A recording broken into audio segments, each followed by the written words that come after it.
একদিন এই বড় বাচ্চাটা জঙ্গল থেকে অনেকগুলো গাছ কেটে পুরো গ্রামের মধ্যে অনেকগুলো ঘর বানিয়ে দেয়। এরপর সে ধীরে ধীরে বাচ্চা থেকে একজন পুরুষে পরিণত হয়ে যায়। সে এতটাই বড় ছিল যে আকাশের মেঘকেও ফু মেরে উড়িয়ে দিতে পারতো, আর 1 সেকেন্ডের মধ্যেই হাজার হাজার গাছ কেটে ফেলতে পারতো।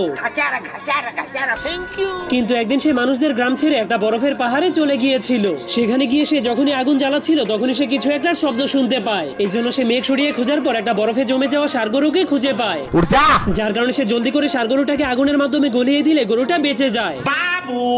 এই জন্য তখনই তাদের দুজনের মধ্যে বন্ধুত্ব হয়ে যায়। কিন্তু এরপর থেকে তারা দুজন একসাথে মিলে পৃথিবীর সব জঙ্গলগুলোকে কেটে ফেলতে শুরু করে। কিন্তু জঙ্গল কেটে ফেলার কারণে মাটি শুকিয়ে পৃথিবীতে খরা শুরু হয়ে যায়। এই জন্য তারা দুজন মিলে পৃথিবীকে বাঁচানোর জন্য পানি খুঁজতে চলে যায়। এরপর সে ষাঁড় গরুটাকে একটা বেকাতারা নদীর সঙ্গে বেঁধে সামনের দিকে যেতে বলে। এই জন্য ষাঁড় গরুটা সামনের দিকে যেতে শুরু করলেই সেই বেকাতারা নদীটা একদমই সোজা হয়ে যায়। কিন্তু একদিন একজন লোক শহর থেকে সেই গ্রামের মধ্যে একটা আধুনিক গাছ কাটার মেশিন নিয়ে আসে।